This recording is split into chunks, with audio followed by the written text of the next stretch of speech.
Assalamualaikum warahmatullahi wabarakatuh. Hai para pencinta catur dan para catur mania, selamat datang kembali di Legenda Catur Dunia. Olimpiade Catur 2022 China India ini kawan sudah menuju puncak-puncaknya turnamen, hanya menyisakan satu babak lagi nanti sore. Kebetulan tadi malam kawan, tim pria kita ini bertemu dengan tim Malaysia, Harimau Malaya kawan, dan tim kita menang 3-1. Didapat dari dua kemenangan, yaitu gamenya Prias Moro dan juga permainannya Muhammad Irfan, sedangkan Yosef Tahir bermain remis dan Muhammad Agus Kurniawan juga bermain remis kawan. Sekarang posisi tim pria kita ini naik turun kawan. Setelah sebelumnya menang, kalah lagi kemarin dari Norwegia, kali menang lagi atas Malaysia, tentu posisinya naik turun kawan. Kemarin berada di sekitar angka 50-an kalau tidak salah, sekarang berada di posisi ke-44. Kembali selisihnya hanya 2 tingkat atas Norwegia kawan. Kemarin lusa selisihnya hanya 1 tingkat dan kemarin dikalahkan oleh Norwegia. Sekarang kembali kawan dengan timnya Magnus Carlsen, kita ini cukup sejajar kawan dengan perolehan 12 poin. Cuma kalah dalam tie breaks. Sedangkan posisi pemain wanita kita atau putri kita bertemu dengan lawan yang kuat kawan, yaitu tim Amerika Serikat yang menurunkan 1 Grandmaster, 2 Women Grandmaster, dan 1 International Master. Kita kalah 3-1 kawan. Kekalahan ini didapat dari permainannya Medina dan permainannya Fariha Mariroh, sedangkan Iren Karisma Sukandar bermain remis dan juga Citra Dewi bermain remis kawan. Untuk pagi ini kita tidak akan mengulas permainan kalah dari tim putri kita. Kita akan melihat permainan kemenangan dari tim putra kita atas Malaysia kawan. Dan saya pilih gamenya Nofrendra Prias Moro berhadapan dengan FIDE Master Zuo Ren Lim. Langsung saja kita ke permainannya. Jadi nanti sore saya akan selingi untuk melihat game dari para Grandmaster dunia lainnya kawan. Kelihatannya ada partai yang cukup menarik, yaitu dari permainannya Abdus Satrob yang melawan pemain tuan rumah yaitu Domara Jukukes kawan. Pasti akan menarik. Pasti kalian akan tunggu-tunggu permainannya dua anak muda ini. Yang kebetulan Domara Jukukes juga cukup bagus permainannya di event ini kawan. Tidak kalah juga, Nordibek Abdus Satrob juga sangat bagus di event ini kawan. Tadi saya sempat lihat juga Nordibek Abdus Satrob ini di event ini mendapatkan elo tambahan yang sudah menembus angka 2700 sekarang. Nanti saja kita akan perdalam permainan mereka berdua. Kita fokus dulu permainannya Nofrendra Prias Moro yang pegang hitam. Lawannya adalah Zuo Ren Lim bermain dengan kuda F3 Reti Opening. Dan mereka langsung bermain dengan Kings Indian Attack variasi Viacento dari Nofrendra Prias Moro. Prias Moro ini terlihat sangat suka kawan kalau pegang hitam ini dengan bangunan Viacento sayap rajanya. Walaupun dalam permainan Kings Indian Attack ataupun dengan permainan Kings Indian Defense-nya sendiri. Kalian pasti sering melihat kalau dia pegang hitam sering memainkan permainan seperti ini. Selanjutnya adalah rokade oleh Prias Moro, pion C4, pion D6, jelas membuka jalur-jalur pengembangan bagi gajah terang. Rokade oleh putih, kuda C6 melanjutkan pengembangan juga. Pada posisi ini, di beberapa game sebelumnya, langkah utama adalah kuda ini bergerak ke petak D7 kawan. Nomor 2 kuda C6 atau kalian juga bisa memainkan pion C6. Langsung memainkan pion C5 pun bisa juga jadi pilihan.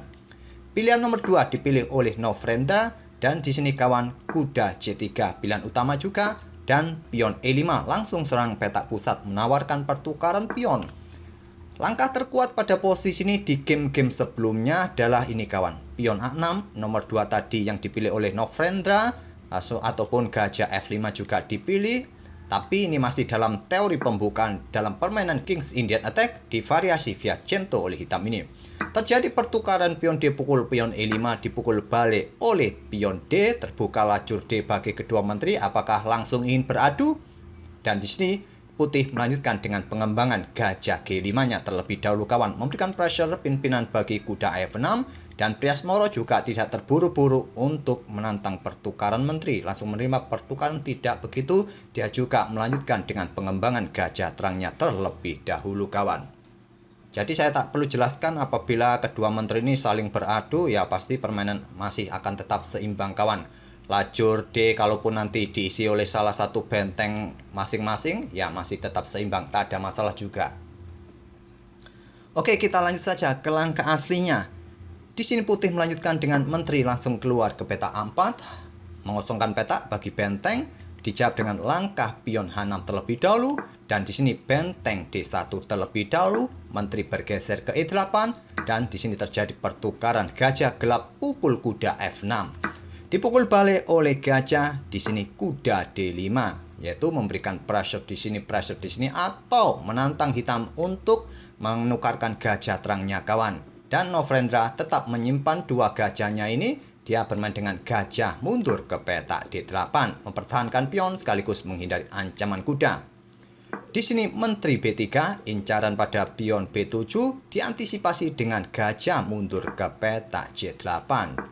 Bermain dengan pion A5 juga bagus untuk dimainkan oleh hitam kawan untuk mencegah putih sampai mengambil pion ini. Kalaupun berani ambil pion ini kawan, maka selanjutnya bisa dilanjut dengan langkah benteng B8. Sama saja kawan, nanti hitam juga bisa mendapatkan pion yang ada di sini, tapi yang bagus adalah bermain dengan gajah ke sini terlebih dahulu kawan untuk ancam menteri, dan posisi menteri benar-benar terjebak sekarang kawan. Dan mungkin yang logis adalah bertukar dengan benteng hitam. Oke, di sini tadi gajah ditarik mundur ke petak J8 oleh Priasmoro, tidak bermain dengan pion A5, dijawab dengan pion J5.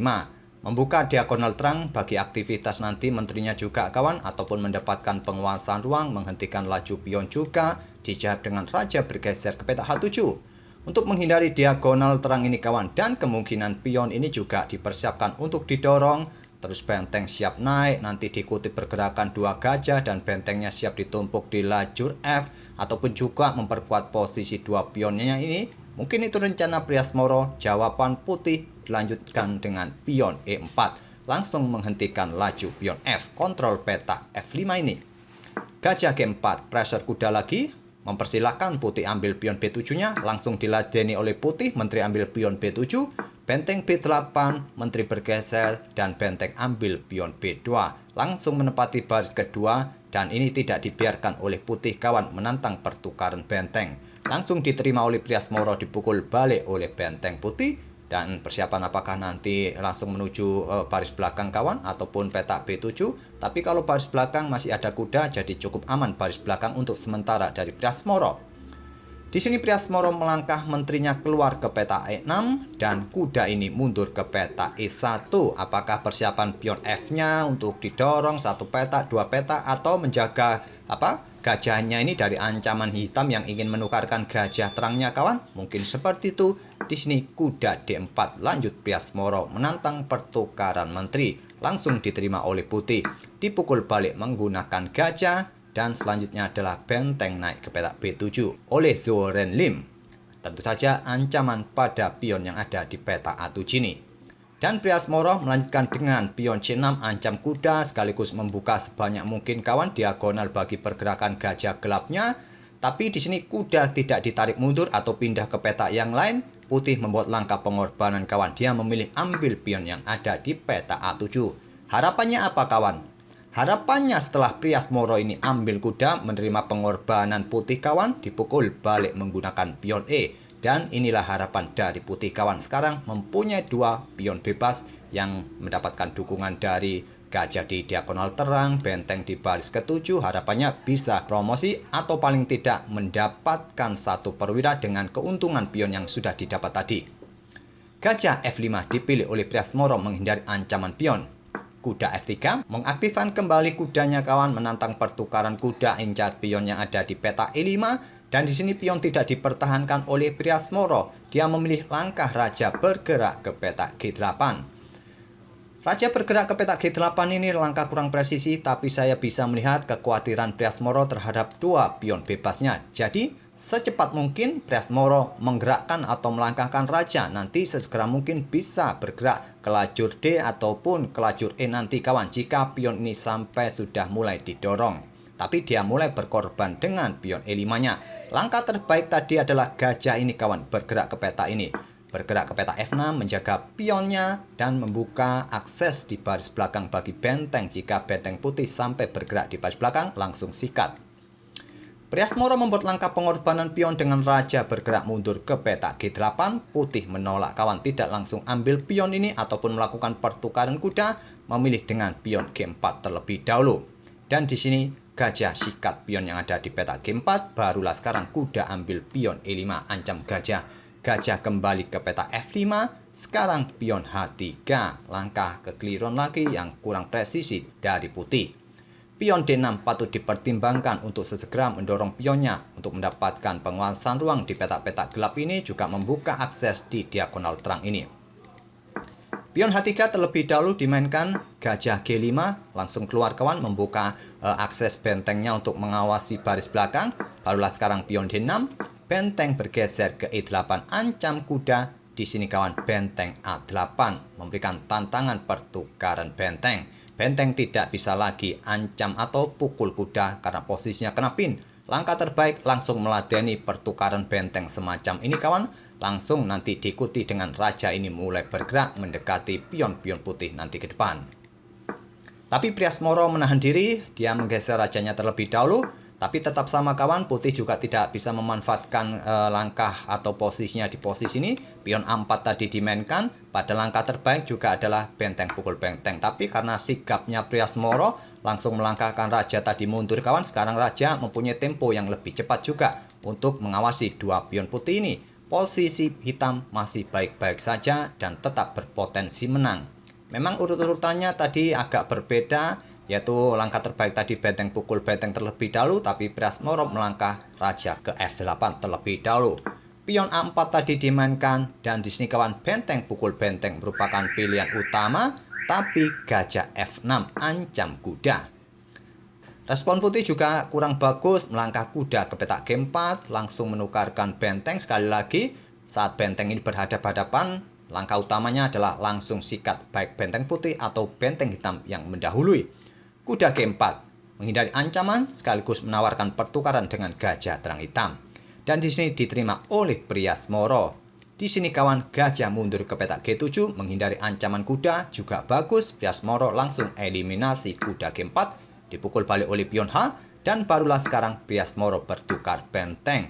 Dan selanjutnya gajah E5. Ini untuk mengantisipasi pion ini didorong dan pion ini akan jatuh. Selanjutnya gajah D5. Coba lihat kawan, parameter putih langsung drop ke bawah, artinya langkah gajah D5 adalah langkah blunder.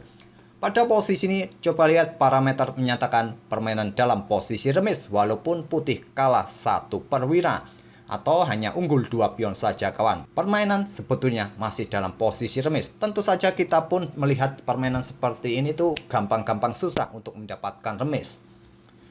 Pada posisi ini kawan, langkah terbaik versi Stockfish adalah pion A5 kawan. Segera mendapatkan tempo sesegera mungkin untuk didorong.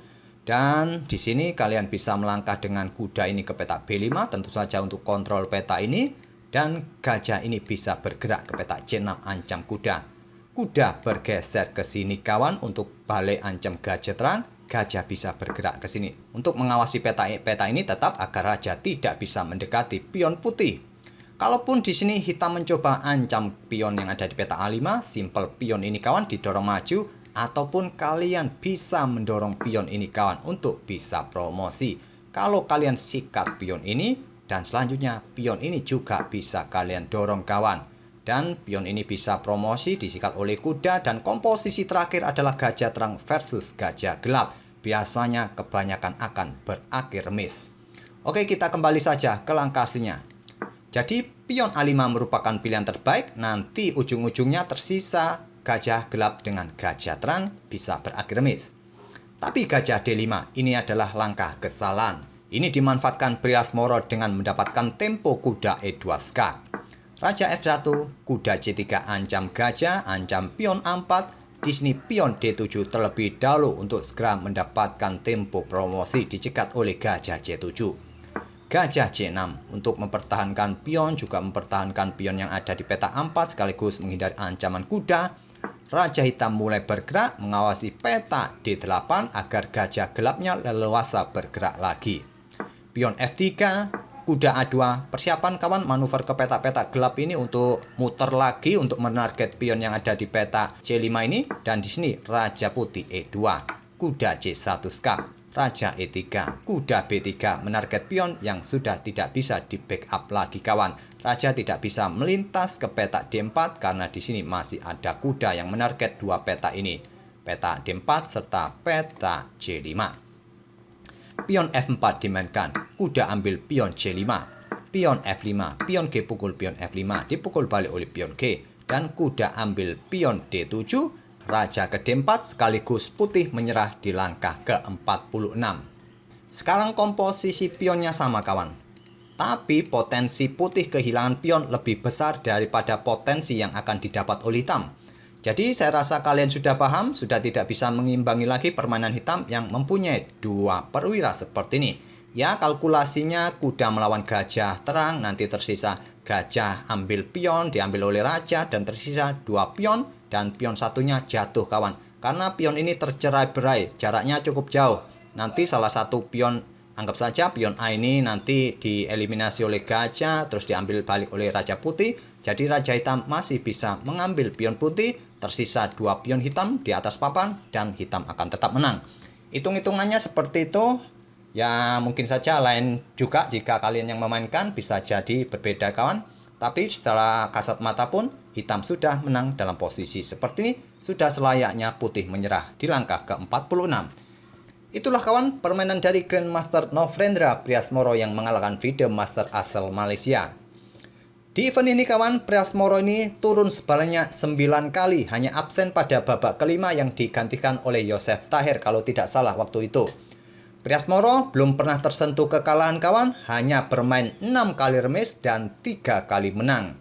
Sehingga elo tambahan yang didapat dari Priasmoro dari rekor ini hanya sekitar 3,5 poin kawan. Ini belum cukup untuk mengangkat lagi ke angka 2500. Ya doakan saja di game terakhir mendapatkan lawan yang kuat dan bisa juga mengalahkannya sehingga mendapatkan tambahan elo rating yang lumayan bisa mengangkat ke angka 2500 lagi. Kita doakan saja kawan. Tapi rasanya tidak mungkin kawan karena lawan terakhir dari tim pria kita ini adalah tim Bangladesh. Tapi ya nggak masalah, yang penting mereka sudah berusaha dan mendapatkan tambahan plus bukan minus kawan. Semoga permainan kedua pemain tadi bisa menghibur kalian dan kita akan bertemu di video-video berikutnya. Terima kasih. Wassalamualaikum warahmatullahi wabarakatuh.